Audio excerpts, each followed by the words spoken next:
Happy Thursday morning. Good morning. Once again, here's my wife.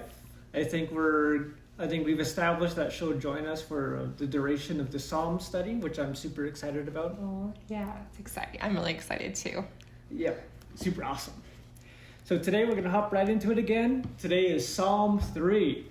So Psalm 3 is about the security of God's protection. Let me read it first and we'll hop into it. Lord, how are they increased that trouble me? Many are they that rise up against me.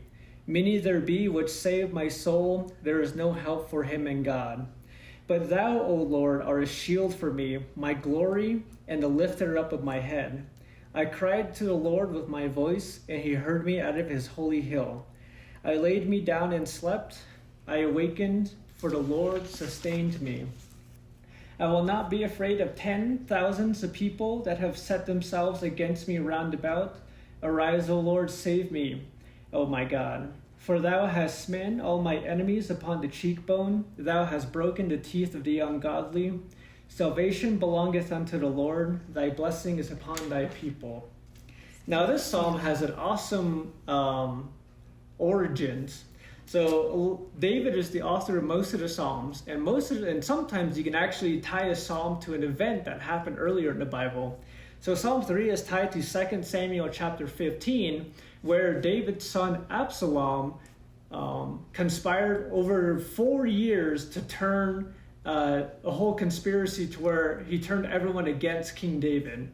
So in a big moment where everyone decided now's the time to overthrow King David, this is when David is writing this psalm, is when the kingdom that he was king over for a long time suddenly turned against him because Absalom converted everyone and spread a bunch of lies, pretty much. Wow. So when he says that, many there be which say, my soul, there is no help for him, this is like, oh man, like, just if you were to look with your eyes, David's kingdom is ripped away from him. He's on the run. He's running for his life.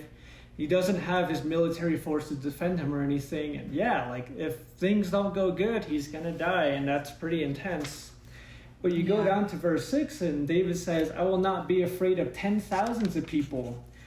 And this is awesome because the protection of the Lord does not depend on circumstances. It doesn't matter if it's a big problem or a small problem. Protection from the Lord is protection from the Lord. And all you have to do is realize that the enemy can exalt himself as much as he wants, but the Lord is faithful to preserve the just and the godly through any circumstance. And man, with that in mind, like Katrina, what verse stood out to you in this?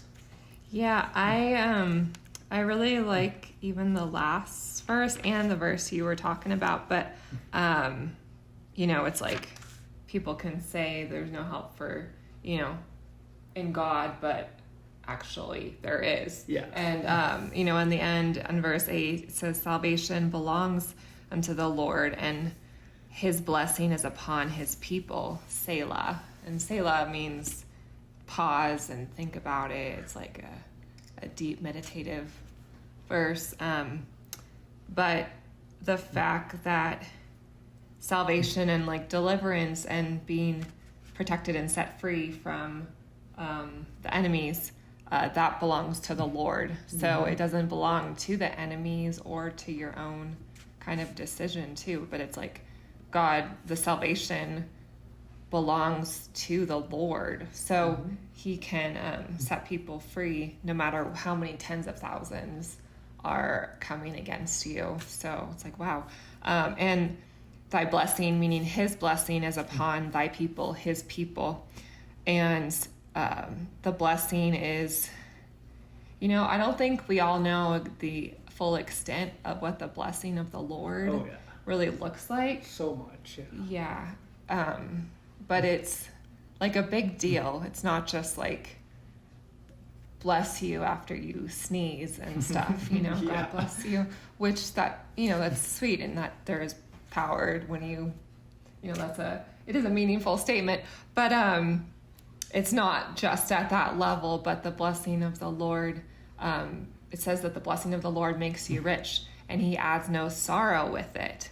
So the blessing provides prosperity. The blessing provides, like you said in the last session, the favor and the shield. And it says, even in the third verse, it says, "You, O Lord, are a shield around me, and the lifter of my head." Mm-hmm. I just love that. Like, the blessing of the Lord is like he lifts your head. He turns your circumstances around for the good. Yeah. And, it's kind of like the next level of operating in like a life of miracles, but you can operate in a life of blessing. Yeah. And so This is really awesome because whatever you're facing today, it's almost the end of the week. If there's something big going on for the weekend that's just you're not looking forward to, realize that the Lord doesn't expect you to save yourself. You're going to find that as we go through the Psalms, salvation does belong to the Lord. He does want to show himself faithful on your behalf.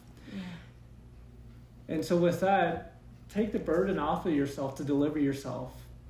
Realize that there's power in just saying, "Lord, help me. I don't know what to do, and I trust you with all my heart to deliver me." Yeah. There's a lot of power in that. Yeah. So I pray that blesses you. Hope you have a good rest of your day, and we'll see you tomorrow on Friday. It's really good. Yeah. Bye, everyone. Have a great day.